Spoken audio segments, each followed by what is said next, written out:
Assalamualaikum warahmatullahi wabarakatuh. Jumpa lagi bersama saya Adi di channel Ngulik Sejarah. Dan pada video kali ini saya akan kembali lagi membacakan suatu kisah misteri. Kali ini berjudul Sumanga. Cerita kali ini ditulis oleh Manafila, yang nantinya kalian juga bisa mengunjungi thread beliau secara langsung. Yuk, daripada kita lama-lama, daripada kita penasaran juga bagaimana sih ceritanya, mari kita langsung saja menuju ke ceritanya.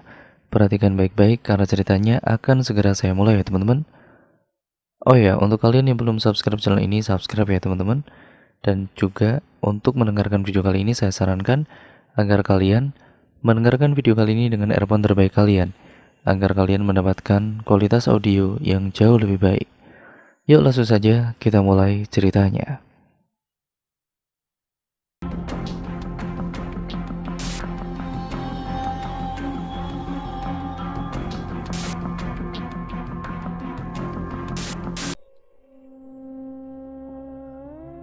Dari balik pintu yang baru saja menutup, langkah kecil seseorang memasuki ruangan temaram lebih dalam. Terlepas dari sudah seberapa sering ia mengunjungi tempat itu, sang gadis kecil tidak akan tersesat. Ruangan ini dan tempat-tempat lain selalu sama dalam ingatannya. Yang berbeda hanyalah di tempat itu, cahaya menerangi jalannya sedikit berkurang. Suasana remang dan kesunyian di dalam sana itu selalu membuat ia sadar bahwa tempat itu bukan dunianya.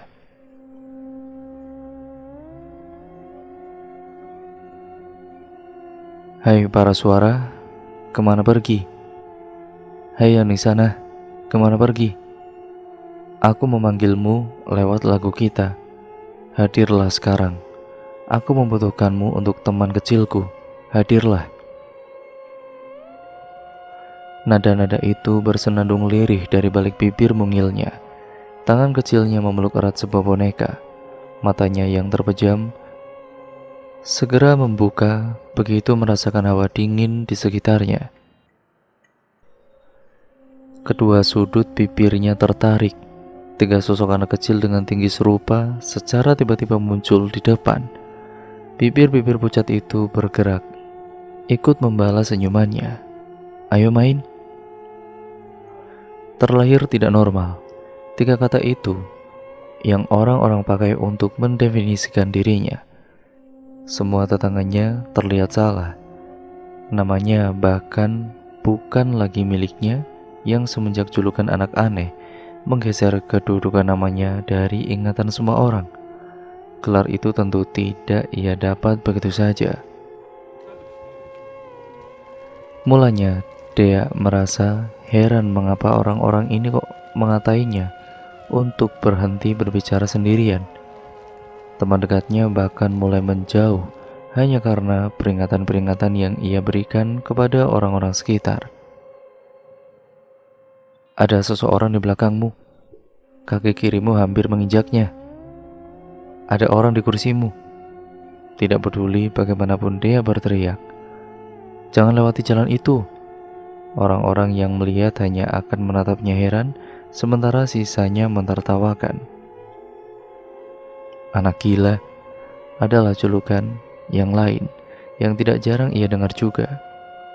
Dia baru menyadari ada yang salah dalam dirinya ketika tidak ada satu pun dari temannya mau bertahan di sisinya.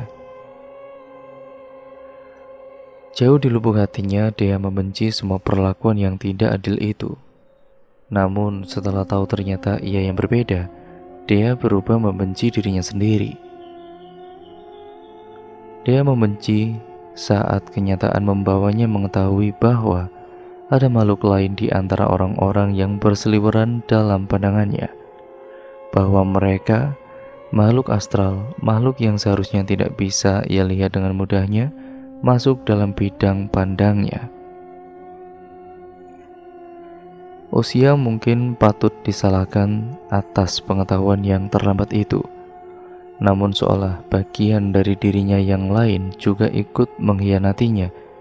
Dengan usia yang masih belia, mengapa gadis kecil itu masih mengerti kalau ia dikucilkan? Sewaktu-waktu ia harus bersembunyi di tempat sepi untuk menangisi kemalangannya.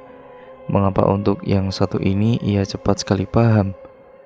Tidak bisakah ia berpura-pura untuk tidak mengerti ketika semua orang menghinanya? Terlambat. Siapa yang akan bertanggung jawab atas hancurnya psikis anak yang baru berusia 7 tahun? Ketika anak lain bermain dengan leluasa di luar sana, dia hanya bisa meringkuk di balik jendela. Ketika anak-anak lain dengan bebas memilih tempat liburan mana yang harus mereka kunjungi, dia ini sibuk kontak-kontak psikiater untuk mempertahankan kewarasannya. Ketika sekolah telah menjadi tempat untuk mengenal lebih banyak teman, dia telah kehilangan semua itu bahkan sebelum ia benar-benar memilikinya. Homeschooling sangat membosankan, tetapi pilihan itu harus ia ambil saat dunia sudah tidak menginginkan dirinya hadir di tengah-tengahnya. Walaupun sebenarnya ia tidak benar-benar sendirian. Makhluk pucat dengan segala rupa itu selalu hadir dimanapun. Bunyi dering ponsel di meja seberang tidak membuat Dea terusik. Tangannya sibuk mengaduk makanan di piring yang ia pegang. Nafsu makan yang buruk membuat ia sulit menelan makanan dengan baik, tetapi ia harus tetap makan. Ia benci rasa perih yang melilit perutnya, tetapi omelan ibunya lebih mengganggu untuk didengar. Jarum jam sudah menunjukkan pukul angka 2. Jika menunggu sebentar lagi, ia akan dimarahi. Halo? Iya benar, dengan saya sendiri. Dia mengabaikan suara ibunya seolah keberadaannya jauh di sana. Semenjak ayahnya meninggal, walaupun dia dan ibunya akhirnya tidur sekamar, itu tidak membuat dinding es di antara kedua anak dan ibu itu mencair. Sikap Laura yang menegur seperlunya, menyuruh makan saat tiba waktu makan, meminta belajar saat tiba waktu belajar, mengingatkan tidur saat tiba waktu tidur, telah menjadi contoh yang tidak sengaja dia tiru. Tidak butuh banyak usaha untuk belajar menjadi seorang pendiam yang abai. Tanpa ibunya ajari, tabiat itu telah mendekat, menjadi cara bagi dia menjalani hidup selama 7 tahun terakhir ini. Baik, Bi, saya sudah menyiapkan berkas yang diperlukan. Yang ingin membeli rumah ibu sudah memberi persetujuan. Pergerakan dia terhenti.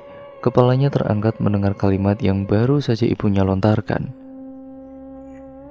Ia cukup terkejut mendengar rumah neneknya akan benar-benar dijual. Walaupun tidak mengutarakan, ada sedikit keengganan yang langsung menyelimuti hatinya. Kenangan tentang rumah itu seketika hadir memenuhi pikirannya. Dea tidak berniat mengungkapkan ketidaksetujuannya, hanya menyayangkan rumah itu bukan lagi milik mereka andai suatu saat Dea berkeinginan untuk mampir.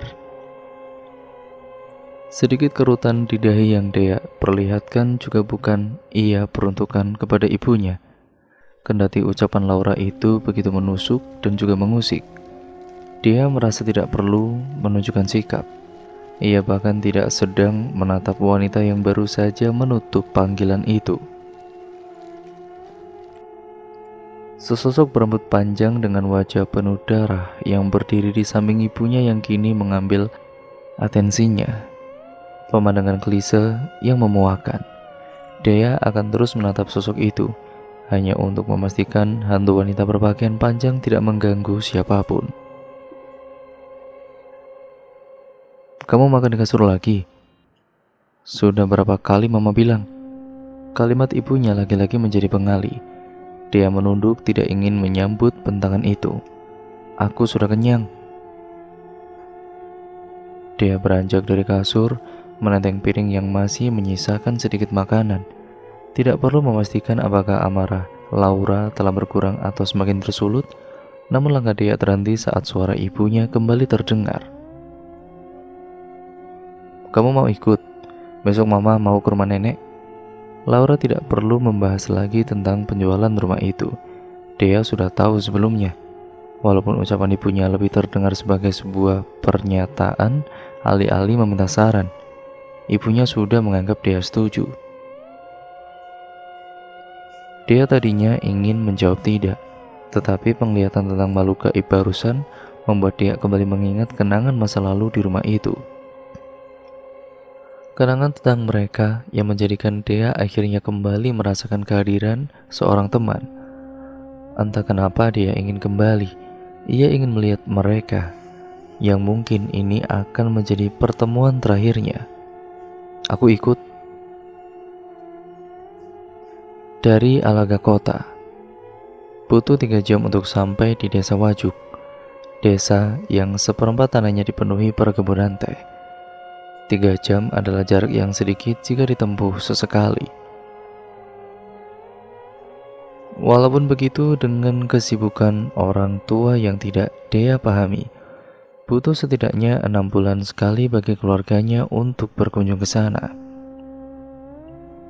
Semenjak kepergian sang nenek 5 tahun lalu, jarak yang ada terasa semakin jauh. Setelah bertahun-tahun lamanya, ia dan juga ibunya baru akan berkunjung sekarang dan dengan tujuan yang terlalu malas untuk ia ingat.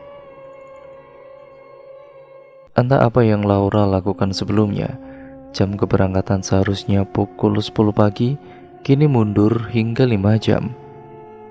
Dia tidak bertanya apa alasannya, ia terlalu malas.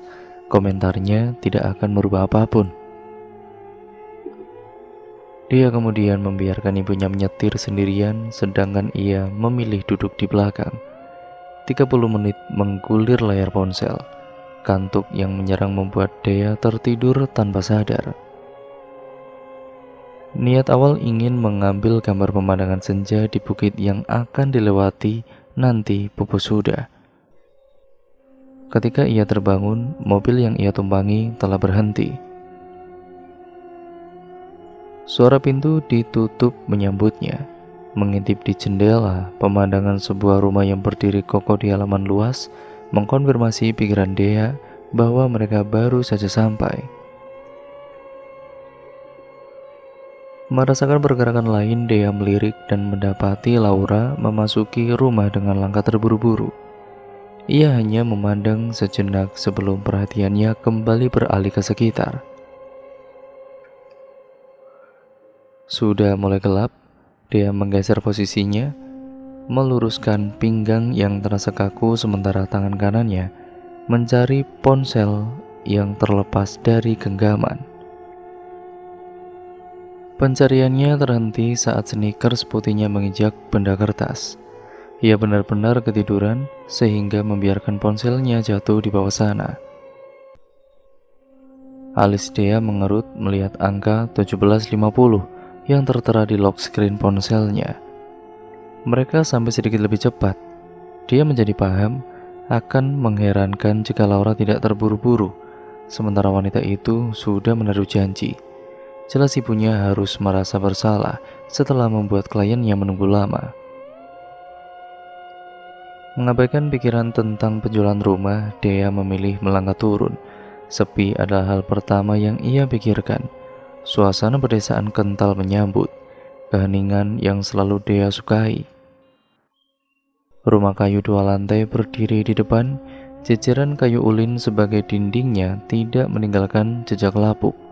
Warna coklat alaminya terlihat jelas di beberapa bagian. Jati jauh tua yang sudah memudar memberi kesan suram. Pemandangan lain yang cukup mengusik, tetapi Dea sadar waktu telah mengubah banyak hal. Dia beralih ke sekitar. Hutan lebat di belakang rumah masih sama. Hanya tanah luas di kiri dan juga kanan yang kini terasa semakin lengang. Dia seharusnya tidak begitu merasa asing. Rumah sang nenek yang berada di ujung dan juga jauh dari rumah lain pun memang selalu sesepi ini. Namun dia baru saja berpikir seandainya tanaman-tanaman yang biasa tumbuh mengelilingi rumah masih ada. Mungkin ada sedikit pengecualian. Mau bagaimana lagi? Semua sirna bersama dengan pemiliknya yang telah pergi. "Nek, aku kembali." Dia memasuki rumah tanpa ragu, tidak lupa membuka sepatu sebagai kebiasaan yang selalu sang nenek ajarkan. Pendar kuning lampu tua memberi kesan temaram. Ruangan asing namun familiar seketika membangkitkan kenangan yang hampir luput diingatan. Senyum teduh sang nenek adalah yang paling mendominasi. Kerinduan menyeruak mengisi setiap relung kosong di hati Dea. Bayang-bayang itu terasa nyata, seolah baru kemarin sang nenek membelai rambut hitamnya, membangunkan Dea yang tidak sengaja tertidur di sofa. Langkah Dea berjalan pelan, sementara netranya menyusur di setiap ruang. Struktur yang masih sama juga wujud dan juga memorinya. Hanya sedikit, mungkin perbedaan, pelitur, dan sebagian sudah mengelupas. Juga pemiliknya yang tidak lagi di sini tentunya. Pandangan Dea terkunci pada bingkai persegi panjang yang bergantung di dinding. Sosok wanita yang ia rindukan mematung di sana, tersenyum anggun dalam balutan batik. Sanggul yang dibentuk rapi membangkitkan sebuah kilasan. Rambut putih panjang itu pernah disisir oleh jemarinya. Kendati berbagai emosi mulai berkecamuk, sedikit pun reaksi tidak tampak di wajah oval itu. Tatapan Dea belum beralih, masih nyaman bertengger di sana. Hanya melihat seperti ini saja entah kenapa terasa nyata. Ia seperti sedang berhadapan langsung dengan sang nenek. Tanpa sadar senyuman di foto itu menular kepadanya. Pandangan Dea tidak kunjung beralih. Begitu pula senyuman itu, dia masih ingat di sana, masih ingin melebur rindunya. Namun, seketika senyuman di wajah Dea memudar, entah apa yang salah, tetapi ia benar-benar yakin Dea tidak mungkin salah melihat. Saat ini wajah di foto itu tidak lagi tersenyum. Mata Dea membola menangkap perubahan itu. Keinginan memanglingkan wajah akhirnya timbul, tapi tubuhnya tidak lagi bisa digerakkan. Usaha itu semakin sia-sia saat pandangan Dea masuk semakin dalam. Di sana tidak ada lagi wajah cantik sang nenek. Kini kedua mata Dea tengah bersitatap dengan mata besar tanpa pupil yang tiap detiknya mulai mengeluarkan darah. Mulutnya membuka seolah berbicara, tetapi tidak ada suara yang terdengar. Dia menangkap itu bukan sesuatu yang baik. Ekspresi sosok yang ia lihat menampilkan sebuah kemarahan. Bertahun-tahun hidup dalam bayangan yang mengerikan. Entah kenapa, kali ini untuk pertama kalinya Dea merasakan sesuatu yang sangat berbeda. Ia ketakutan. Dia benar-benar merasa takut. Dia merasa tenggelam. Wajah sosok itu mulai mendekat, tiap detiknya semakin membesar. Tetapi tubuh Dea masih tidak dapat digerakkan. Tolong. Dia ingin berbicara tapi suaranya tertahan di tenggorokan. Semakin dekat dan besar, sosok itu sudah berada tepat di depannya. Mulutnya yang hitam membuka sangat lebar. Saat merasa mulut itu sudah menelannya, Dea tiba-tiba tersentak saat sesuatu yang dingin menggenggam tangannya. Tersadar, dia menoleh dengan cepat, memastikan apa yang menggenggam tangannya barusan.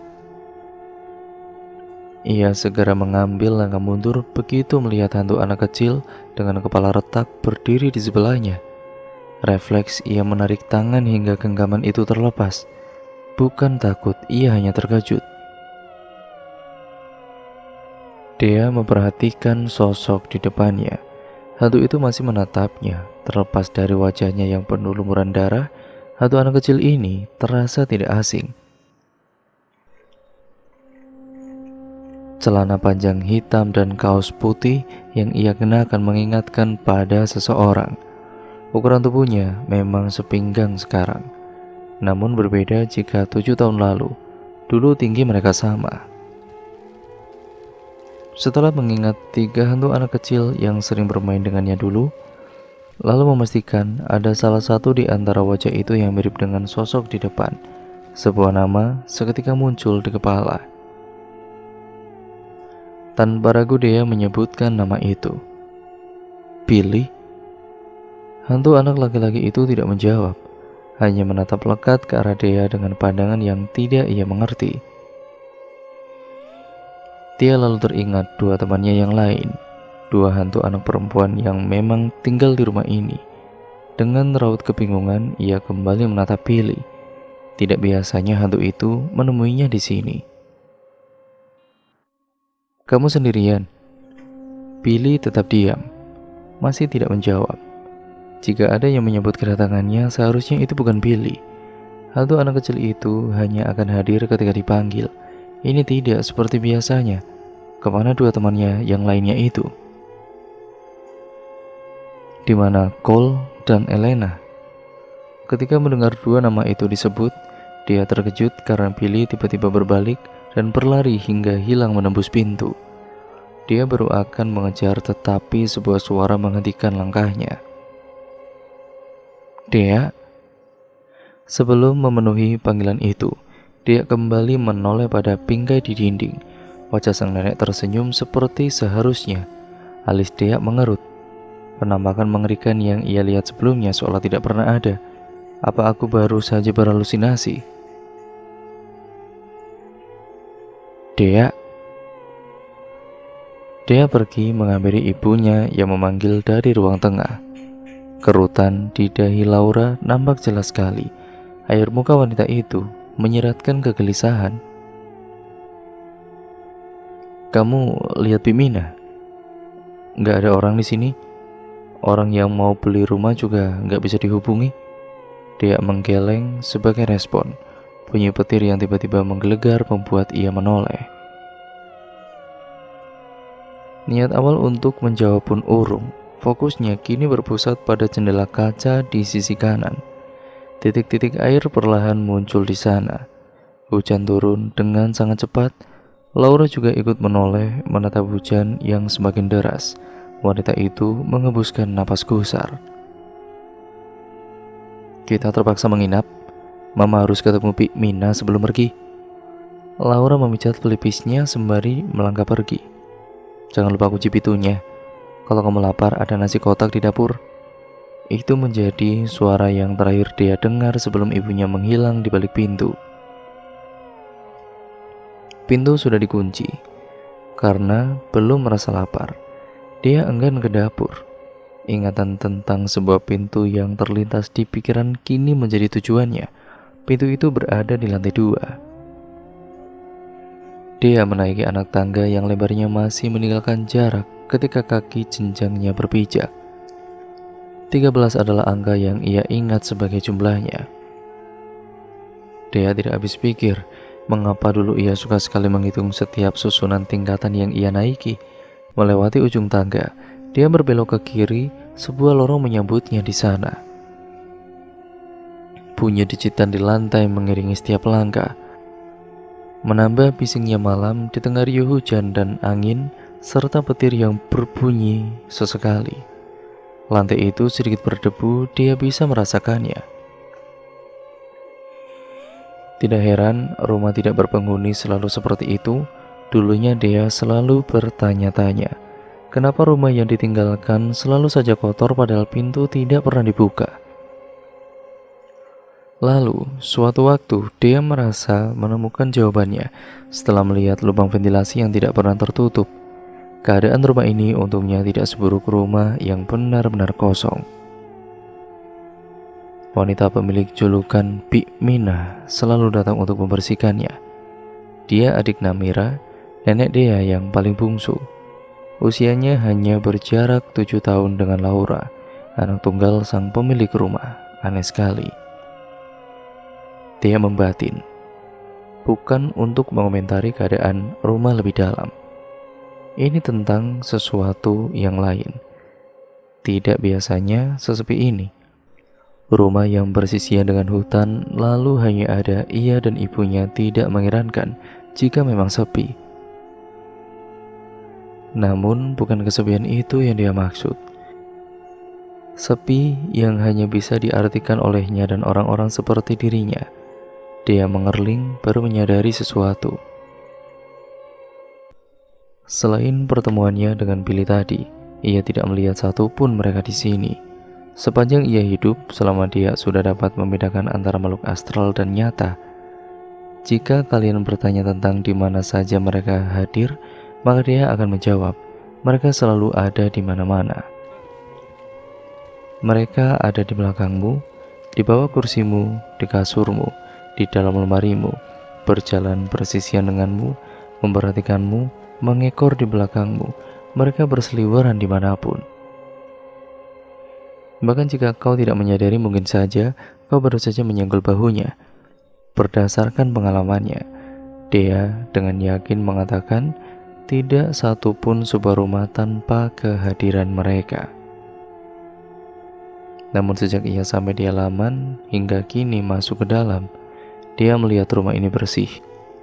Tidak ada satupun hantu muncul di sini. Ini merupakan keadaan yang sangat janggal. Masih segar diingatan ketika dulu saat pertama kali dia menginjak ke rumah ini. Dia mendapati rumah sang nenek penuh dengan mereka, seolah Namira tengah beternak hantu di sini. Pemandangan itu pun masih sama saat dia datang terakhir kali untuk mengantar jasad Namira ke pusara.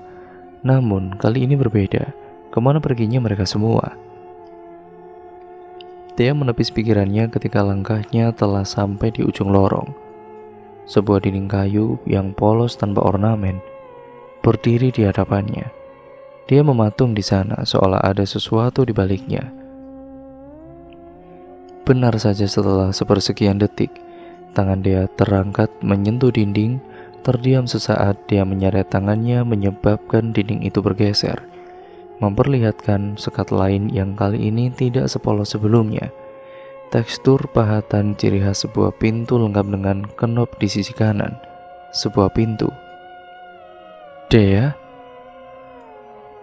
nenek punya sebuah rahasia. Kamu mau dengar? Ingatan tentang Namira seketika berkelebat di pikiran. Kepingan-kepingan memori saat sang nenek untuk pertama kali membocorkan rahasia tentang pintu itu. Rahasia? Bukannya rahasia tidak boleh diberitahukan ke orang lain? Sudut bibir dia tertarik, mengingat dirinya yang saat itu masih polos menolak dengan halus pengakuan Namira. Tapi kamu bukan orang lain, sayang. Boleh begitu? Dia kecil masih memastikan. Tentu, ikut nenek. Yang ingin kamu lihat ada di lantai 2. Dia memutus ingatan masa lalu. Menatap pintu di depan rasanya seperti sama. Seolah ini kali pertamanya ia berdiri di sini. Dengan sedikit keraguan, dia mulai meraih kenop pintu. Ia tidak memberi usaha berarti pintu itu terbuka dengan sangat mudahnya saat gagangnya ia tarik ke bawah. Di dalam sana, sejauh mata memandang lorong yang sama membentang di depan. Ia seolah masih di tempat yang sama dan hanya membalik posisi. Namun seperti inilah adanya. Dimensi lain refleksi dari dunia sebenarnya. Tempat yang sebelumnya Namira sebut sebagai rahasia, sebuah dimensi paralel yang dia ingat sang nenek pernah menyebutnya Sang Yawalu. Hai para suara, kemana pergi? Hai yang di sana, kemana pergi? Aku memanggilmu lewat lagu kita.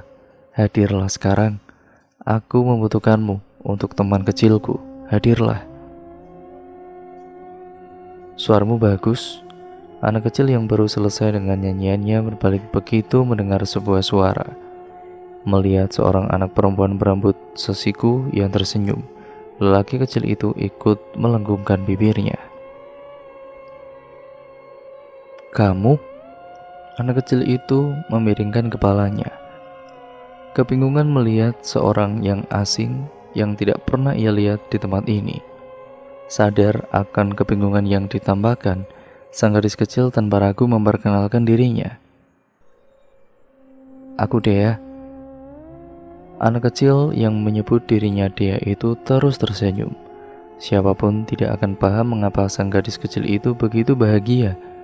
2 tahun hidup tanpa teman, dipandang sebelah mata dan kesepian. Ketika akhirnya ada yang membalas senyumannya, bahkan tidak ragu melontarkan ucapan ramah tanpa raut takut, ketakutan apapun, ataupun keinginan untuk kabur. Bagi dia, tidak ada yang lebih membahagiakan daripada ini. Berbagai ingatan lagi-lagi bermunculan, memaksa dia menyatukan kembali kepingan-kepingan memori tentang temannya di masa kecil. Tadi kamu nyanyi, lagu apa itu? Aku belum pernah dengar. Dia kecil tanpa ragu bertanya. Itu laguku dan temanku, begitu caraku memanggil mereka. Anak laki-laki itu menjawab, memanggil teman? Tepat saat dia bertanya, 2 anak perempuan berambut pirang muncul bersamaan di sampingnya. Keduanya sama-sama mengenakan gaun. Satu berwarna merah dan satu lainnya berwarna biru yang sedikit memudar. Dia temanmu? Dia bertanya lagi. Ia semakin melebarkan senyuman. 2 anak itu melambaikan tangan kepadanya. Iya, mereka Cole dan juga Elena. Aku hampir lupa. Anak laki-laki itu mengulurkan tangan. Namaku Billy. Ingatan dia terputus saat merasa sesuatu yang padat menyentuh kakinya. Ia membelalak, sebuah kepala berdiam tepat di samping kakinya. Hanya kepala saja. Dia bergidik saat satu lagi kepala menggelinding ke arahnya. Ia segera bergeser karena nyaris tertabrak. Keterkejutan lain menghantamnya saat ia menengadah di depan. Sosok memakai pakaian putih berseliweran sangat banyak sekali, hampir di setiap sudut rumah. Dia tertegun, ini tidak seperti biasanya. Kenapa jadi seperti ini? Karena penasaran, dia mulai melangkah menyusuri lorong. Ia berjalan pelan sembari menghindar, karena intensitas cahaya di dimensi ini lebih minim. Dia baru menyadari rumah mereka ketika berpapasan lebih dekat. Semua wajah-wajah itu penuh darah, luka, retakan, bahkan sobekan. Dia menahan napas, langkahnya sedikit dipercepat. Bukan dia tidak terbiasa, akan tetapi keadaan ini terlalu ganjil. Di dimensi ini, hantu-hantu tidak seharusnya berwujud asli. Sang Yawalu, tempat para makhluk gaib. Tapi di sini mereka berbeda. Mereka tidak menyeramkan. Ada energi spiritual yang menyamarkan wujud asli mereka. Ucapan Namira kembali terngiang. Saat kecil dia selalu mengerti apa itu energi spiritual. Pikiran dia yang sederhana mengartikan ucapan neneknya bahwa Sang Yawalu adalah tempat di mana ia bisa mendapatkan teman. Ketika beranjak remaja, dia menemukan pikiran lain bahwa setiap hantu yang berada di Sang Yawalu, wujud mereka akan tersamarkan. Tidak ada lagi penampakan seram. Yang tertinggal hanyalah tubuh pucat tanpa darah. Namun yang ada di sekitaran sini, semuanya mengerikan. Dia melangkah cepat menuruni tangga, pemandangan masih sama, ruang tengah yang luas menampung begitu banyak penampakan.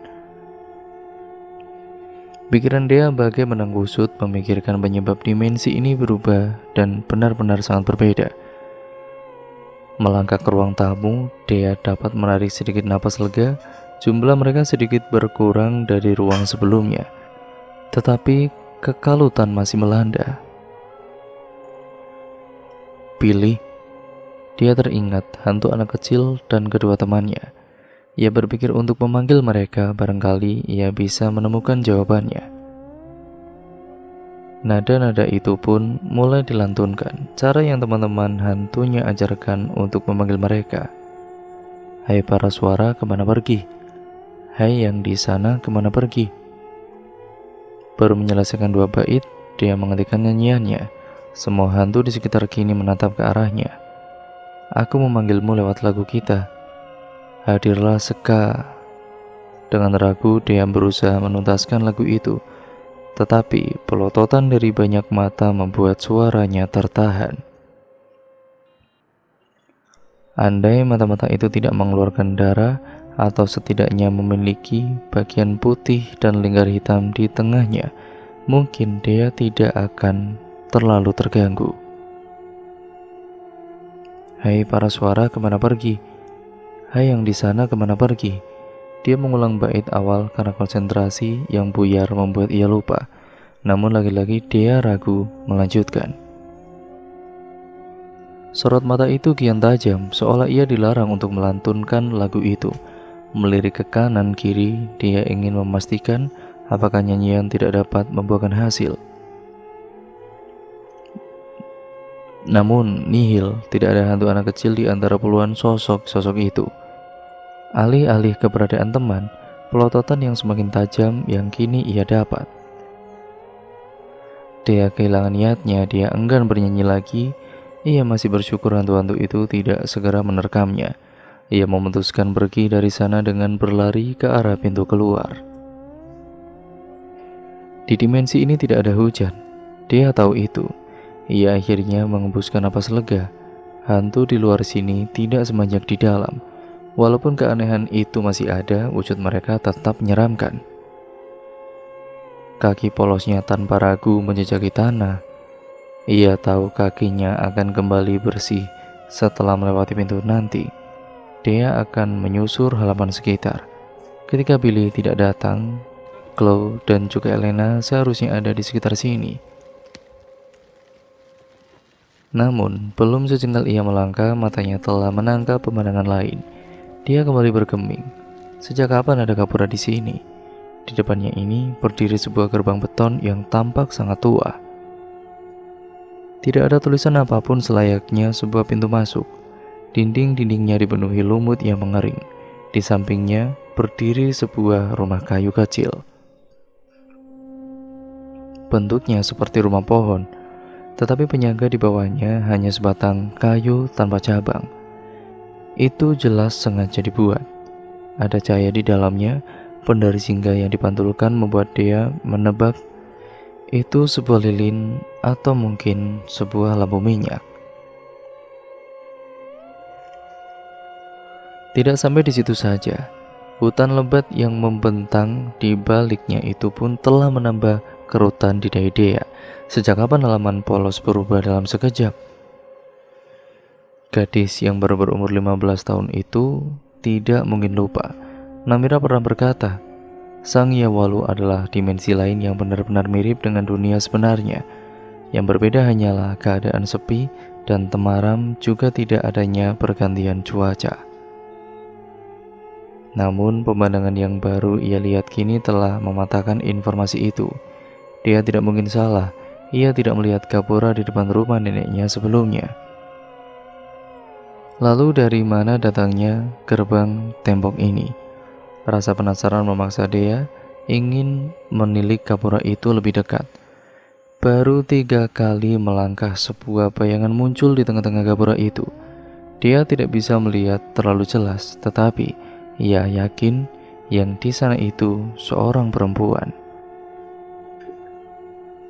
Dia, langkah dia lagi-lagi terhenti, seolah sebuah teriakan yang ia kenali sebagai suara Laura. Sontak dia menoleh. Mama? Kerutan di wajah dia terbentuk. Laura tidak boleh mencarinya sampai ke sini.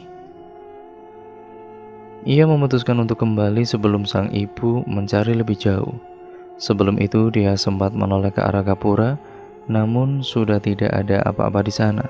Dia tidak lagi memikirkan dan segera bergegas memenuhi panggilan ibunya. Apapun yang barusan ia lihat, dia sudah terlalu terbiasa melihat makhluk aneh selama sisa hidupnya. Pintu dengan cepat ia buka, kecerobohan itu baru ia sadari setelah ruangan yang lebih terang juga bunyi hujan sudah menyambutnya. Beruntung saat itu Laura tidak ada di sana. Jika tidak, ia telah membongkar rahasianya sendiri. Dia menjadi lebih tenang. Semua baik-baik saja sekarang. Ia hanya perlu masuk ke kamar dan juga tidur. Masalah Sang Yawalu akan dipikirkan nanti. Ia juga tidak butuh makan, perutnya masih bisa bertahan sampai besok. Kamar tempat ia tidur berada di lantai bawah, kamar yang sama dengan yang ditempati oleh ibunya. Thea kemudian baru akan menuruni tangga ketika merasakan seseorang muncul di arah samping. Dengan cepat ia menoleh untuk memastikan. Sejujurnya, Thea akan lebih lega jika yang muncul itu hantu. Namun melihat seorang wanita parubaya berjalan pelan, kerutan di dahi kembali muncul. Bik Mina? Bik Mina sudah pulang. Julukan itu tidak seharusnya begitu jika dia yang menyebutnya. Status Bik Mina sebagai adik Namira seharusnya ataupun mengharuskan Dea memanggil nenek. Namun karena terbiasa sejak kecil, panggilan itu menjadi susah diubah. Alih-alih jawaban, Dea disambut dengan pertanyaan baru. Kenapa belum tidur? Sudah malam. Dea tidak merasa ini waktu yang terlambat untuk tidur, tetapi ia tidak membantah ucapan Bik Mina. Melihat wanita itu berjalan melewatinya begitu saja, dia menghiraukan dan memutuskan untuk turun. Karena menyimpan banyak pertanyaan di benaknya, ketika sudah menginjak dasar, dia menengadah untuk memastikan keberadaan Bik Mina. Tapi dinding yang membentuk lorong telah menghalangi pandangannya. Di luar belum terlalu terang, tetapi pemilik wajah oval dan iris coklat itu sudah berkutat di sofa dengan ponsel di tangannya. Layar ponselnya memperlihatkan kolom chat. Dia sedang membalas pesan seseorang. Tulisan guru privat Bu Yani tersemat di pojok kiri atas. Sebuah notifikasi yang ia ingat sebagai balasan pesan dari Bu Yani berbunyi bersamaan dengan suara ketukan pintu. Dia membiarkan ponselnya lebih dulu membuka pintu kala itu. Begitu daun pintu disibak, seseorang sebagai pengetuk pintu memunculkan diri. Bik Mina dengan raut gusar dan napas terengah berdiri di sana. Aduh, Dek, syukurlah kalian belum pulang. Hujan tadi malam deras sekali. Saya nggak sempat datang.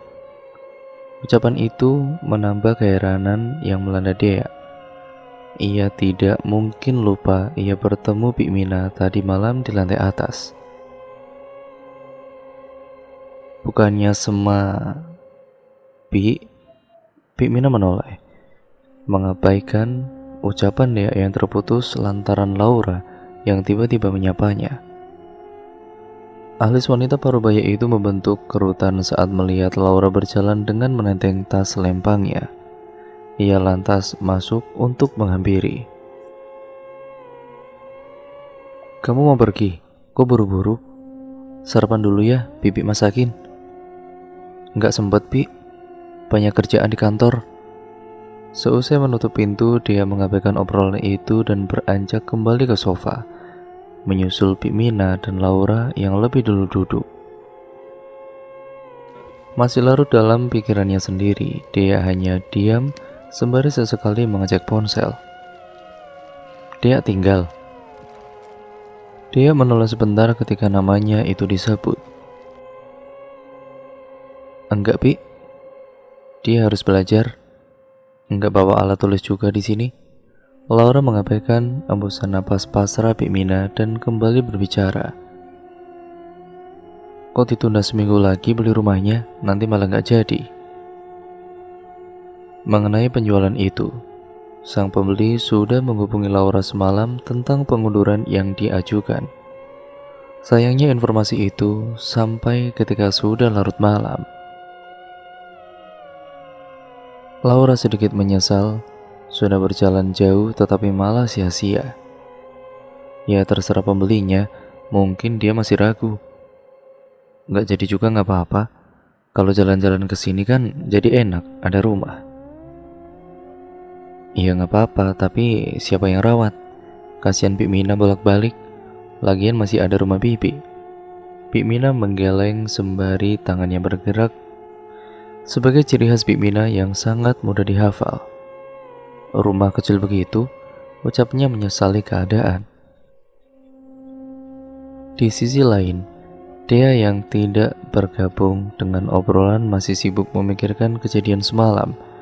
Ia sesekali melirik Bik Mina, bukan untuk mendengar ucapannya melainkan memberi tatapan heran karena keberadaannya yang tidak wajar. Sementara ia berpikir, Laura mulai berpamitan ingin segera pergi karena terkejar waktu.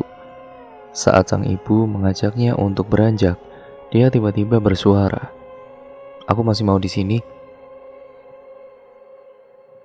Tidak hanya ibunya yang terkejut, bahkan Bik Mina yang sebelumnya meminta Dea untuk tinggal tidak dapat menyembunyikan kerutan di dahinya.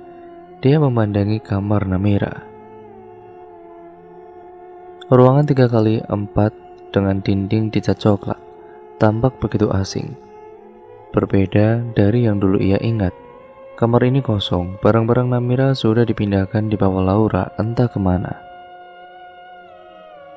Yang tersisa hanya sebuah lemari tua dan cermin besar yang tingginya hampir menyamai dirinya yang diletakkan di sudut ruangan. Menengadah, Dea melihat sebuah kamera pengintai yang terpasang di sudut atas. CCTV yang selama ini dipakai untuk melihat keadaan Namira dari jauh. 5 tahun terakhir alat pengintaian itu sudah tidak berfungsi. Baru saja diperbaiki pagi tadi atas kehendak Laura.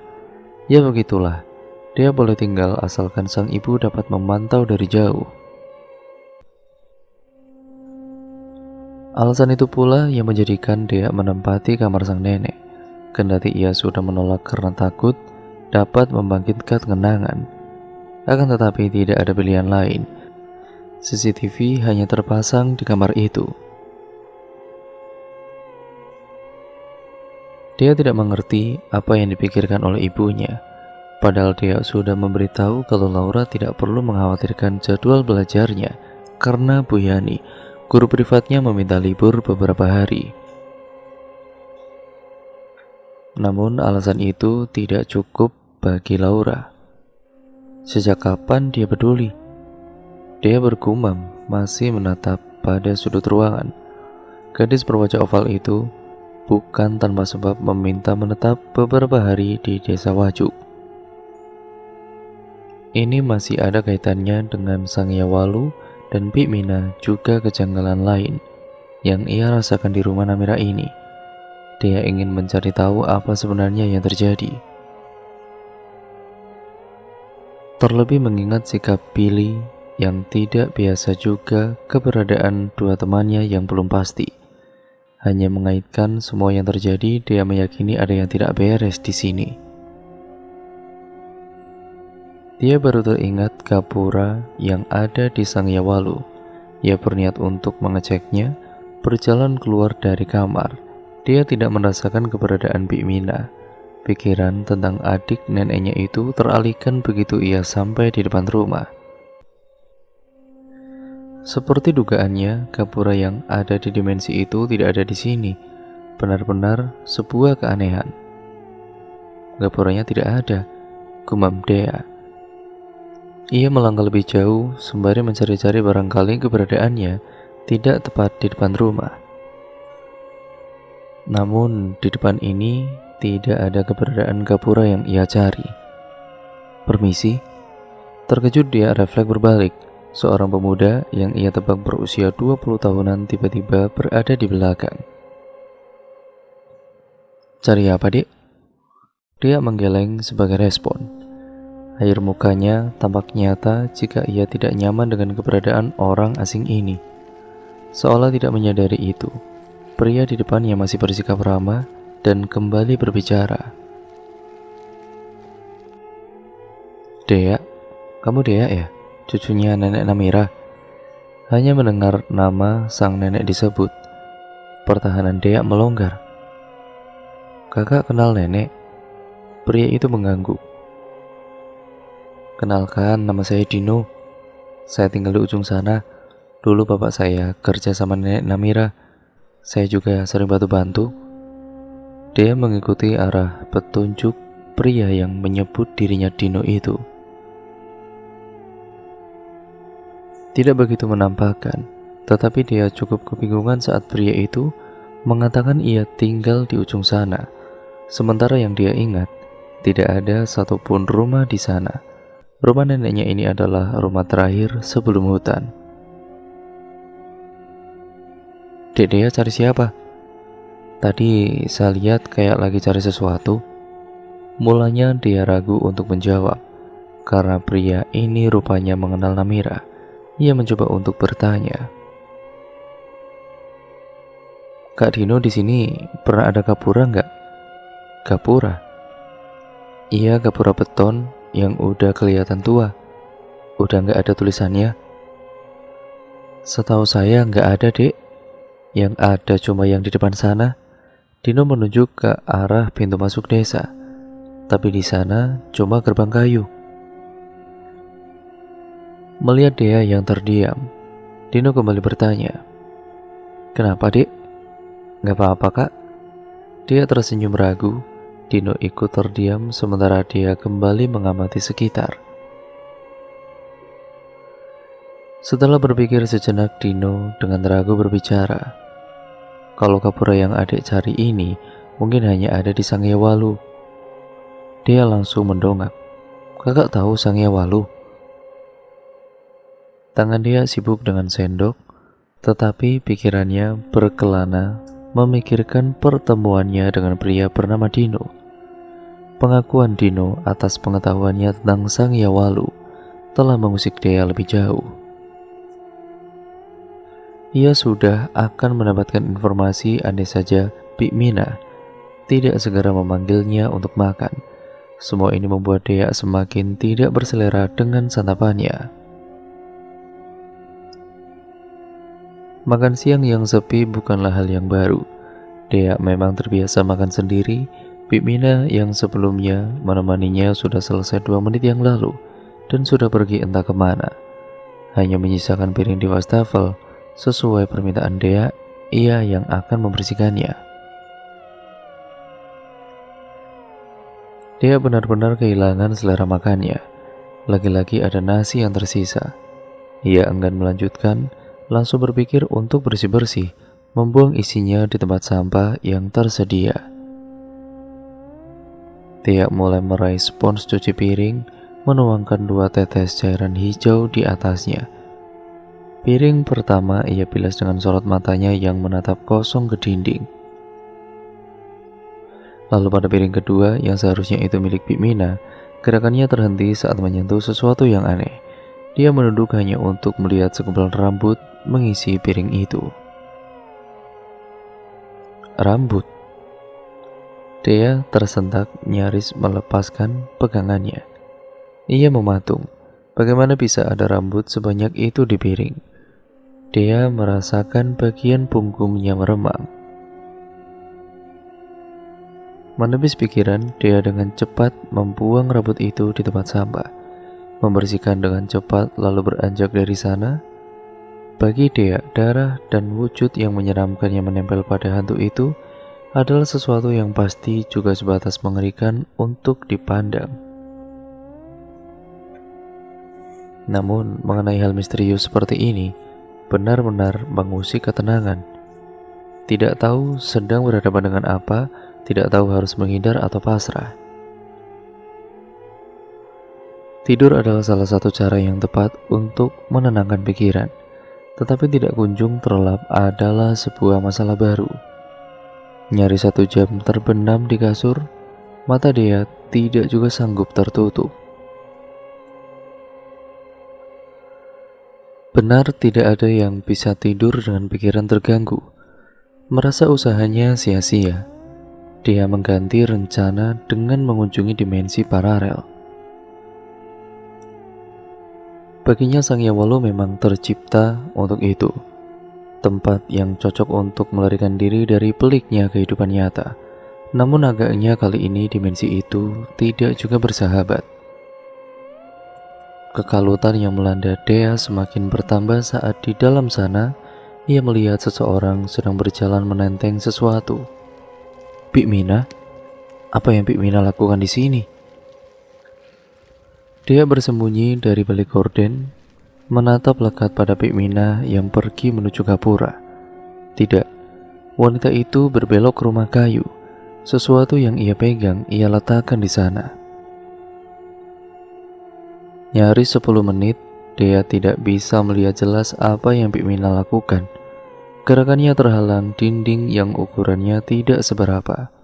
Dia masih menunggu, tidak bergeser sedikit pun. Ketika dia tengah menghindar dari salah satu hantu yang lewat, saat itu Bik Mina tiba-tiba berbalik, kembali berjalan dengan sorot mata yang menatap ke depan.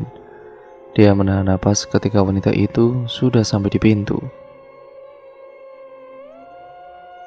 Seperti yang diharapkan, Bik Mina tetap berjalan lurus kembali ke lantai 2 dan menghilang di balik dinding. Tanpa menunggu lagi, dia langsung bergerak menuju gapura. Rasa penasaran terlalu melingkupi, ia harus segera melihat sendiri. Di sana aroma kemenyan menyambutnya. Wadah berisi bara yang berasap itu terletak di samping sebuah tenda berbentuk nyiru yang terbuat dari plastik. Dalam nampan bundar itu terletak berbagai macam makanan. Ada juga kembang dengan banyak jenis. Setelah mengamati lebih jauh, ada satu lagi yang tidak tergapai cahaya lilin. Itu seekor ayam hidup yang diikat. Dia bergidik. Sesajen. Bukan waktunya untuk terkejut. Dia harus segera beranjak dari sana karena ada aura aneh yang berasal dari dalam hutan. Beruntung dia menangkap kejanggalan itu dan bergegas masuk ke dalam rumah. Mengambil posisi semula, dia kembali mengintip dari balik jendela. Dia tidak menghitung, tetapi ada banyak bayangan hitam bermunculan. Mereka menuju ke suatu titik, yaitu rumah kayu. Tengguk dia meremang, lupakan sejenak tentang bayangan hitam itu. Dia semakin bergidik saat melihat semua hantu yang ada di dimensi ini turut melihat ke satu arah. Mereka menatap sosok yang baru bermunculan itu. Apakah posisi dia aman sekarang? Dia tidak yakin. Tetapi untungnya, ia mengambil keputusan yang tepat. Selagi semua hantu menatap ke arah rumah kecil itu, dia segera angkat kaki dari sana dengan berusaha tidak menimbulkan suara. Jangan tanya apa yang dia rasakan. Ia baru mau mengambil napas setelah melewati pintu dimensi. Aku benar-benar sudah gila. Apa yang kulihat barusan? Tidak ada yang bisa dia pikirkan selain mencari keberadaan Dino. Pria itu sudah menyinggung tentang Sangyawalu sebelumnya. Seharusnya ia tahu sesuatu. Dia berniat menghampiri rumahnya. Tidak ada alamat pasti memang. Jadi dia hanya mengikuti arah yang Dino tunjukkan sebelumnya. Entah kebetulan dari mana, belum ada 2 meter dia berjalan, seseorang sudah menyentuh pundaknya dari belakang. Dia lantas menoleh dan ia cukup lega karena orang yang ia cari ada di depannya sekarang ini. Dek, dia mau kemana? Kak, tentang Sangyawalu itu. Dapat berbicara terus terang tanpa berbasa-basi, di pertemuan kedua tidak pernah ada dalam kasus hidup Dea.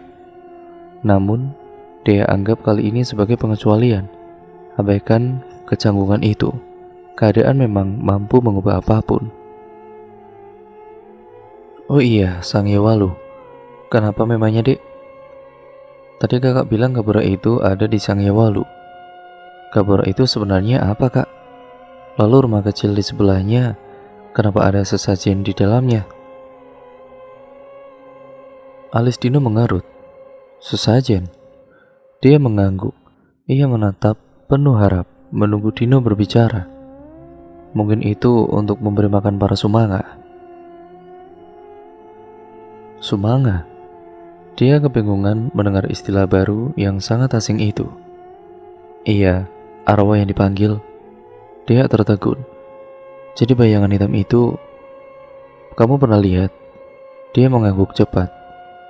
Tadi Bi, Bi Mina. Bunyi dering disertai getar yang berasal dari saku celana dia yang membuat ia menghentikan ucapannya. Meraih saku dan tulisan mama tersemat di layar panggilan ponselnya. Rupanya Laura yang menelepon. Halo dek, koper kamu udah mama titip ke travel ya? Nanti malam sampai. Cuman buat 3 hari, nggak boleh lama-lama di situ. Dia membatin. Oh, Laura menghubungi hanya ingin menyampaikan ini. Iya mah, jawab dia seadanya. Kamu lagi apa? Mama baru nyampe rumah. Tadi langsung ke kantor, capek banget soalnya. Dia hanya mendengarkan, tidak terlihat ingin menjawab. Loh, Dea? Mendengar intonasi Laura yang tiba-tiba meninggi, air muka Dea berubah, tetapi ia masih tidak bersuara. Udah berapa kali mama bilang jangan makan di kasur. Jangan mentang-mentang mama nggak ada, kamu bisa seenaknya ya. Alis Dea kembali mengerut. Mama tahu dari mana aku di kasur. Dea memandang Dino. Ia tidak dapat menyembunyikan kebingungannya. Mama lagi mantau kamu di CCTV. Kamu gak usah ngelak. Mah. Dia terdiam sejenak. Aku di luar rumah, Mah. Dia segera menutup panggilan tanpa sepatah kata. Ia dan Dino saling pandang sejenak sebelum dia memutuskan untuk kembali ke dalam rumah dengan berlari cepat. Tujuannya satu, kamar Namira. Dino ikut mengekor di belakang melihat raut tegang Dea. Pria itu memutuskan untuk ikut. Begitu sampai di kamar, dia kembali mematung di pintu. Saat melihat Bik Mina baru saja menutup lemari, napas terengah membuatnya tidak lebih dulu bertanya. Seakan mengerti tatapan yang menghujaninya, Bik Mina langsung bicara ketika menyadari kehadiran Dea. Saya lagi cari sarung warna coklat motif batik, kamu lihat? Dea hanya menggeleng. Setelah teringat ucapan Laura, Dea masuk lebih dalam untuk memeriksa kasur. Namun tidak ada apapun di sana. Saya cari ke tempat lain dulu, kayaknya saya salah simpan. Kekehan wanita itu mengiringi langkahnya yang hendak keluar. Wajah datar Dea benar-benar tidak bereaksi, tidak menjawab pula. Ia masih dilanda kebingungan. Ketika ia kembali mengamati sekitar, Dea seketika mematung melihat pantulan Bik Mina di cermin. Saat itu Dea baru menyadari ada sosok berpakaian putih dengan rambut panjang yang menggantung di punggung Bik Mina. Dia membelalak. Waktu sudah menunjukkan pukul 20:30. Dea belum beranjak dari kasur sejak sore. Ia sibuk memikirkan ucapan Dino siang tadi. Dia mulanya memendam sendiri, tidak mengatakan apa yang ia lihat. Ia cukup terkejut mendengar pengakuan Dino kalau pria itu juga melihatnya. Bik Mina mungkin sudah buat perjanjian dengan Sumanga, kata Dino saat itu. Informasi yang dia dapat dari Dino adalah Sumanga sama seperti hantu, merupakan makhluk gaib, tetapi mereka diartikan sebagai roh yang berbeda dengan hantu pada umumnya. Sumanga memiliki kesadarannya sendiri, jenis roh yang mendiami dimensi lain yang tidak dapat dijangkau manusia. Menghadirkan mereka butuh bayaran yang tidak biasa. Di kondisi tertentu, mereka bisa menjadi roh jahat dan mengendalikan manusia. Dia membuka ponselnya, mengetik kata pesugihan di kolom pencarian Google. Dia makin berada sangat-sangat dekat dengan hantu yang tidak bisa manusia lainnya lihat itu. Namun, dia sangat tidak akrab dengan hal-hal mistis lebih jauh. Jadi ketika mendengar penjelasan Dino, dia hanya bisa mengaitkan semua itu dengan pesugihan. Apa yang Bik Mina lakukan ini pesugihan. Dia kemudian menilik sekitar. Ia kembali membatin, tidak ada satupun hantu di rumah ini. Apa mungkin ada kaitannya sama Bik Mina? Setelah lama berpikir, dia teringat koper yang masih tergeletak di ruang tamu. Dengan langkah berat, dia beranjak untuk mengambil. Dengan semua peristiwa yang ada, entah kenapa dia menjadi waspada tiap kali memikirkan Bik Mina. Seperti saat ini, ia berjalan dengan sangat pelan, seolah takut tertangkap basah. Beruntung isi koper dia tidak terlalu banyak, hanya beberapa lembar pakaian, dan itu hanya kain, bobot yang tidak seberapa. Dia tidak akan kesusahan membawanya ke lantai 2. Selagi ia menarik koper, langkah dia terhenti saat sampai di ruang tengah. Itu bersisian dengan dapur. Dia mendengar sesuatu dari sana. "Hei, para suara kemana pergi?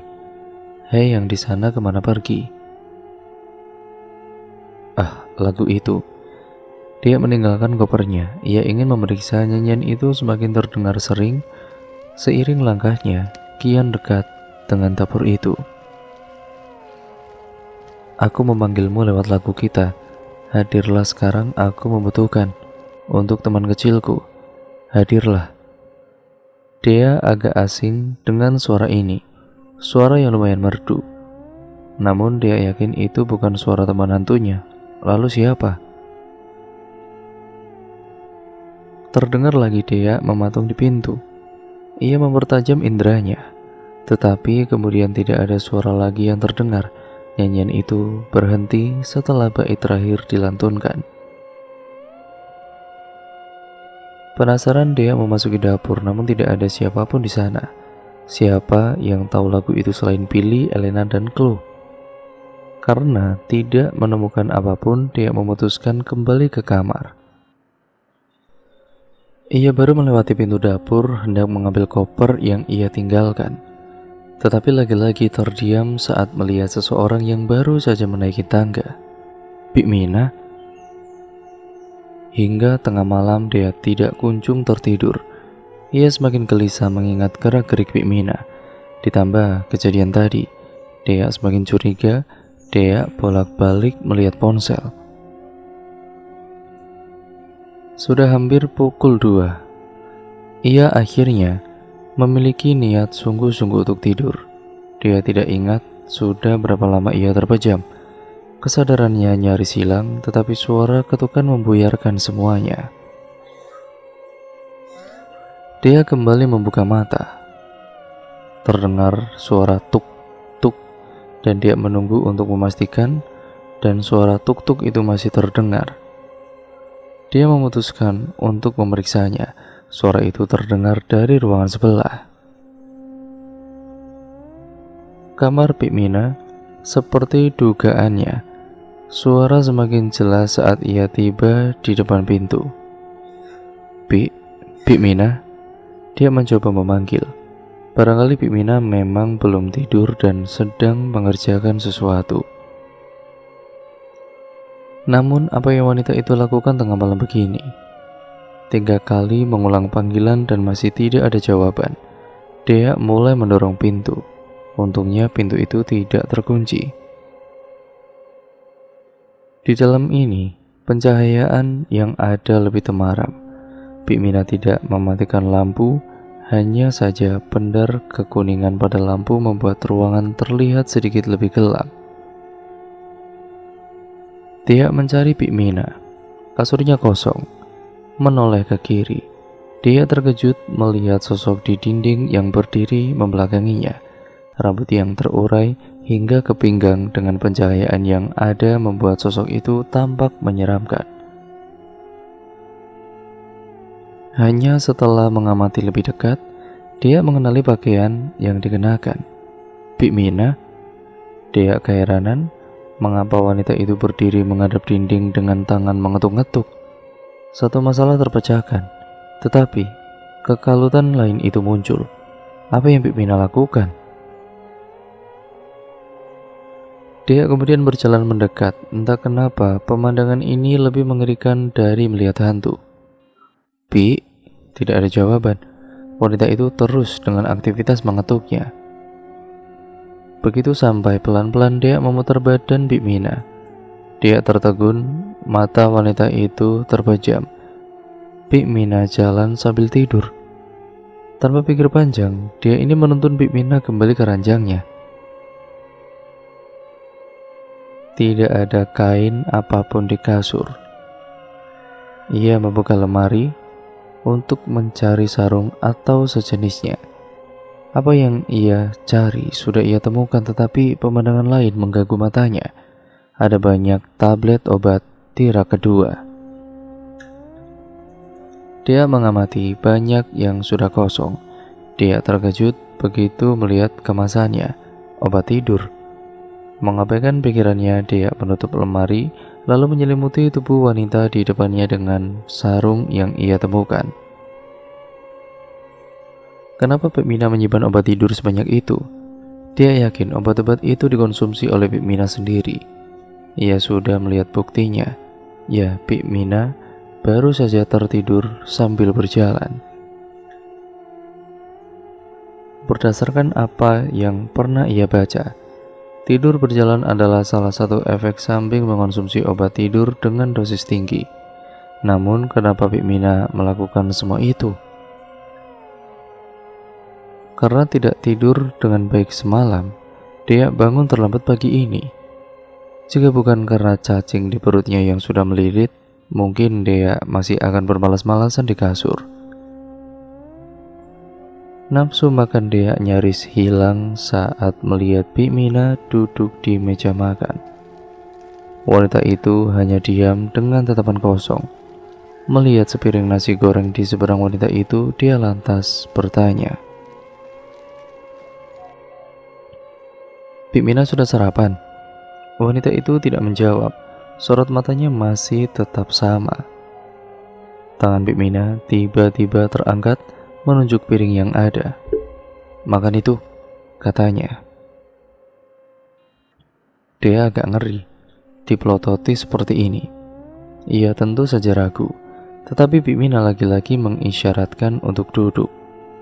Dia terpaksa menurut saja. Perutnya yang kelaparan tidak bisa berbohong kalau ia memang ingin makan kala itu. Dipelototi seseorang saat makan, dia benar-benar tidak nyaman. "Bik Mina nggak makan?" tanyanya. Dia keheranan. Wanita itu terus menatapnya tanpa mengatakan apapun.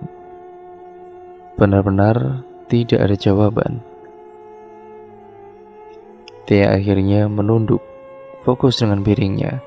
Ia mengunyah dengan cepat, nyaris tersedak jika tidak terselamatkan ataupun diselamatkan oleh segelas air yang tersedia. Setelah 10 suapan piring itu airnya kosong, dia segera berdiri meletakkan alat makan di wastafel. Ia menoleh untuk memastikan. Dia menyesal sorot tajam Bik Mina masih menjadikan ia sasaran. Kenapa bersikap aneh lagi? Niat untuk membersihkan piring pun urung. Dia memilih keluar dari sana. Siapa yang tahan diperlakukan seperti itu? Masih dengan perasaan kacau, dia langsung menuju pintu keluar. Dino, dia berniat mencari pria itu. Soal memiliki ikatan batin, Dino selalu mudah didapatkan tiap kali dibutuhkan. Tahu-tahu ia sudah ada di belakang. "Cari apa, Dek?" Pertanyaan dan intonasi yang familiar keluar dari mulut Dino. "Kak, tolong." Dia tampak putus asa.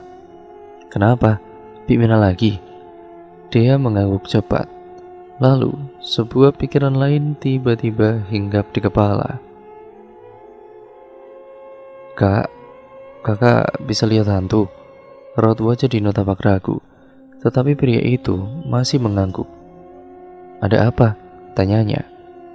"Itu, kakak pernah lihat hantu anak kecil, cowok atau cewek? Ada?" Maksud dek dia si Billy. Mata dia membola. "Kakak kenal Billy?" "Iya kenal." "Di mana dia, Kak?" Dino menggaruk tengguknya. "Saya sudah jarang lihat, tapi kadang muncul di sana." Dino menunjuk arah yang sama dengan arah yang katanya merupakan letak tempat tinggalnya. Mau kemana? Dino menahan langkah Dea saat gadis itu hendak melangkah. Mau cari Billy? Nggak ada, jawab Dino cepat, masih merentangkan tangannya. Loh, tadi bilang ada, sahut Dea. Dino kembali menggaruk tengkuknya. Ekspresi wajahnya tiba-tiba berubah seolah baru mengingat sesuatu. Panggil saja. Mulanya Dea kebingungan, tetapi setelah paham maksud Dino, ia mulai bernyanyi. Hai para suara, kemana pergi? Hai yang di sana, kemana pergi? Aku memanggilmu lewat lagu kita, hadirlah sekarang. Aku membutuhkan untuk teman kecilku, hadirlah. Memperhatikan sekeliling, tidak ada tanda-tanda kehadiran Billy. Dea beralih menatap Dino. Pikiran tentang pria itu yang ternyata mengetahui lagu mereka seketika hinggap di kepala. Sekali lagi, ucap pria itu. Hai para suara, kemana pergi? Hai yang di sana, kemana pergi? Aku memanggilmu lewat lagu kita. Hadirlah sekarang. Belum selesai bait ketiga dilantunkan, seseorang muncul di tengah-tengah mereka. Billy, cicit Dea dengan senang. Hantu anak kecil itu turut tersenyum setelah menyadari jika mereka berada di depan rumah Namira. Ia mundur beberapa langkah. Kenapa? Tanya Dea bingung. Wajah Billy tampak ketakutan. Ada nenek jahat? Billy akhirnya bersuara. Dea yang tidak mengerti beralih memandang Dino. Apa maksudnya? Pria itu hanya menggeleng. Nenek jahat. Billy pun akhirnya menceritakan semuanya. Namira terlahir sebagai anak indigo. Sejak kecil ia suka bermain dengan hantu. 10 tahun lalu, Namira telah melakukan kesalahan karena membiarkan dirinya terhasut oleh roh jahat. Tepatnya 9 tahun lalu, Namira akhirnya membuat dunia paralel yang ia sebut sebagai Sang Yawalu.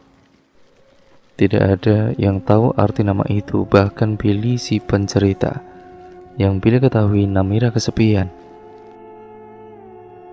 Sang Yawalu tercipta, Namira memiliki tambahan teman, Billy, Chloe, dan Elena, serta beberapa lagi hantu kecil yang ia tidak ketahui.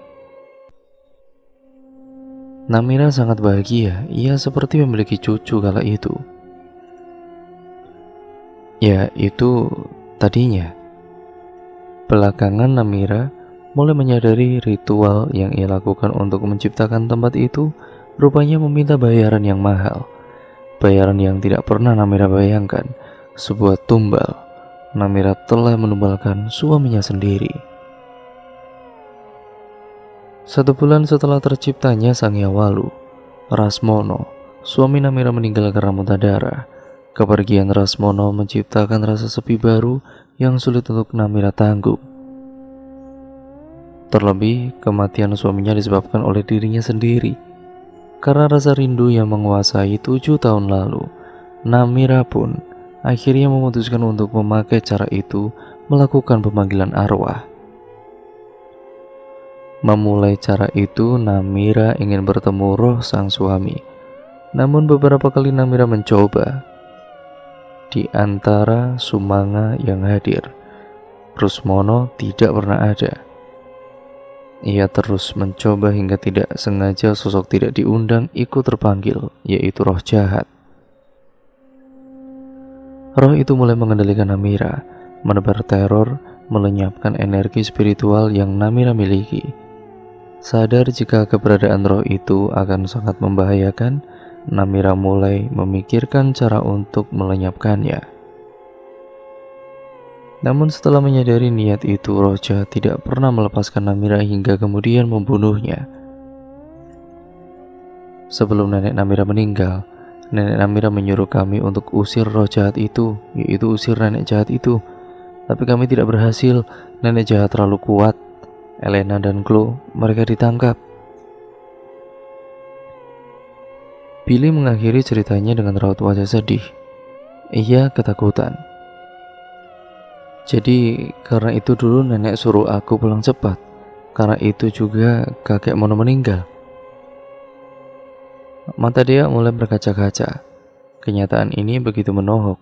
Seandainya ia tahu setelah kepulangannya Namira akan meninggal, ia tidak akan pergi. Aku bisa lihat hantu. Aku bisa bantu nenek. Dia larut dalam pikirannya, menyesali semua yang terjadi. Tidak ia sangka dunia yang begitu ia sukai telah menelan nyawa orang-orang yang ia sayangi. Di mana Elena dan juga Chloe? Mendengar pertanyaan Dino, dia baru kembali menatap Billy. Secerca harapan muncul, ia masih punya kesempatan untuk menuntaskan keinginan Namira. Di Gapura itu, dia teringat bayangan perempuan yang ia lihat di sana. Apa itu Chloe atau Elena? Billy yang ketakutan mengangguk. Nenek jahat membawa mereka. Aku takut. Bagaimana caranya supaya nenek jahat pergi? Ayo kita selamatkan Elena dan juga Chloe. Dia menghapus air matanya yang hampir jatuh. Ia menatap Billy dengan yakin. Apapun caranya, dia akan berusaha. Dia akhirnya mengetahui fakta lain, fakta dibalik tingkah aneh yang Bik Mina perlihatkan. Rupanya roh jahat yang Billy ceritakan kini menggunakan raga Bik Mina untuk ia kendalikan. Hal lain yang bisa dia simpulkan selama ini hidup Bik Mina tidaklah tenang. Itu adalah teror yang terlalu nyata. Bik Mina pasti ketakutan. Dia dan Dino kini mulai memasuki pintu dimensi.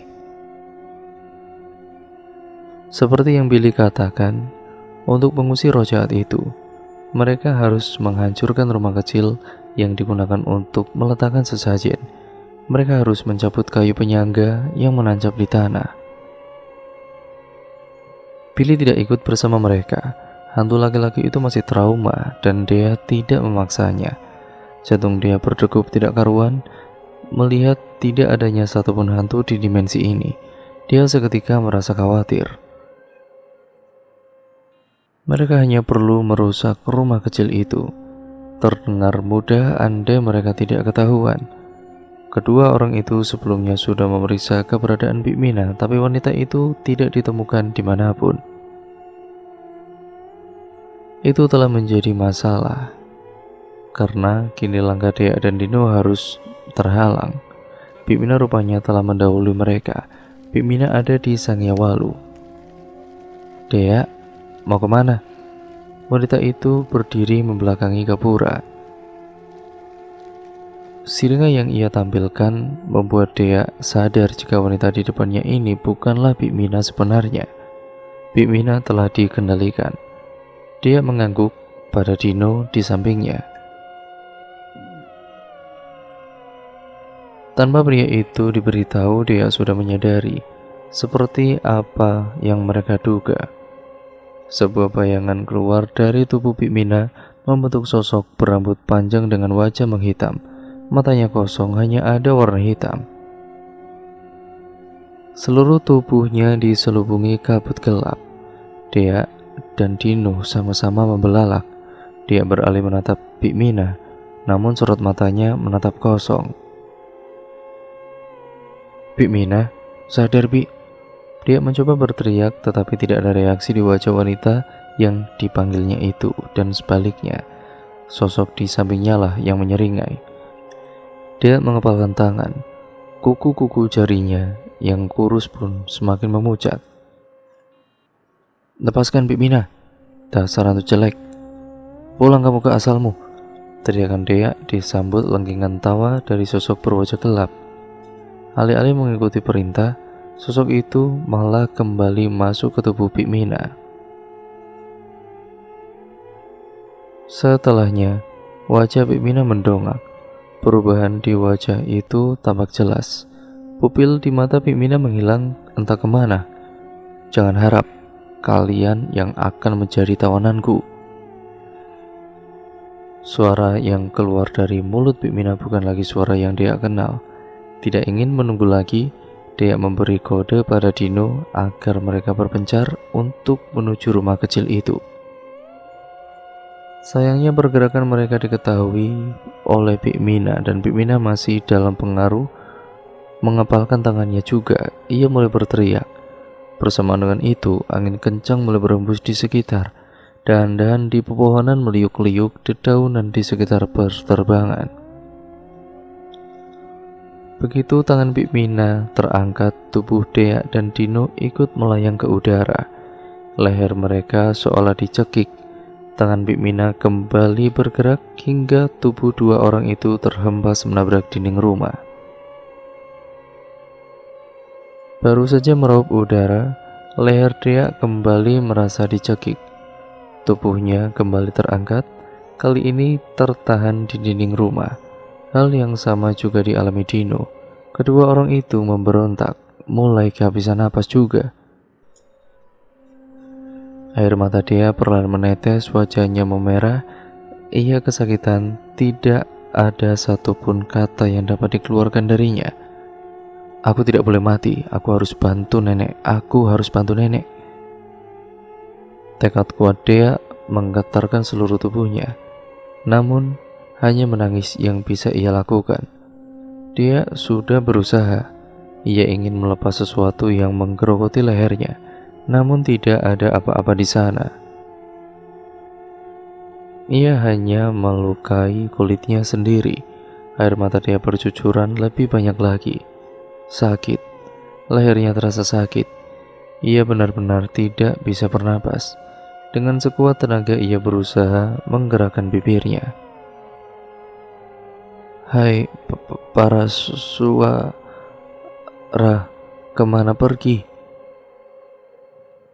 Dia tidak berharap Billy mendengar nyanyiannya, tetapi ia terus berusaha menggerakkan bibirnya. Semangat yang tadi membara mulai hilang bersamaan dengan tubuh Dea yang mulai mati rasa. Maafkan aku, Nek. Saat itu Dea mulai memejamkan matanya. Pasrah dengan keadaan, ia hanya punya tekad, tapi dunia tidak memberinya kesempatan. Ketika keputusasaan benar-benar melandanya, Dea merasakan tekanan pada lehernya melonggar.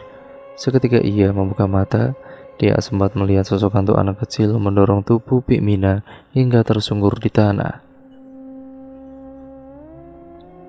Selanjutnya ia yang harus pasrah saat tubuhnya jatuh bebas. Kepalanya membentur lantai. Butuh beberapa saat bagi Dea untuk bangkit. Napasnya memburu. Ia meraup udara dengan rakus. Darah mengucur dari pelipisnya, tetapi rasa sakit itu ia abaikan. Melihat Bik Mina yang masih tersungkur, ia kembali memacu larinya. Sementara itu Dino yang juga baru bangkit membiarkan Dea berlari sendirian. Ia kemudian memutuskan menuju tempat Bik Mina berada, lalu menahan tubuh itu dan Bik Mina yang baru bangkit semakin murka. Melihat Dea sudah mencapai rumah kecil itu, ia mulai berteriak. Kali ini teriakan itu menggetarkan tanah. Dea berusaha abai, ia tetap fokus menarik kayu yang menyangga rumah itu. Saat itu Dea menyadari rumah itu terbuat dari kayu ringan yang seharusnya mudah lapuk. Namun, untuk mencabut penyangganya yang menancap di tanah, ternyata tidak semudah yang ia bayangkan. Urat-urat di leher Dea pun mencuat keluar. Ia berusaha dengan mengeluarkan sisa-sisa tenaganya. Kini usahanya membuahkan hasil. Dea merasakan kayu yang ia pegang mulai tertarik. Teriakan yang lebih keras terdengar seiring kayu yang ia tarik mulai keluar. Bersamaan dengan itu, bunyi ledakan terdengar. Gapura yang berada di belakang Dea mulai hancur. Pecahan-pecahan gapura mulai mengenai tubuh Dea. Kendari kesakitan, gadis itu pun tidak melepas pegangannya. Tepat saat kayu itu benar-benar terlepas dari tanah, teriakan memilukan memenuhi sekitar. Dia yang tidak memperhatikan posisinya pun terdorong ke belakang. Dengan napas yang masih memburu, dia menoleh ke samping. Ia melihat bayangan hitam keluar dari tubuh Bik Mina, lalu wanita itu jatuh tidak sadarkan diri. Dia lalu beralih pada sosok bayangan hitam yang menggeliat. Billy masih di sana ikut mematung bersama Dino. Dia tidak tahu harus berbuat apa lagi.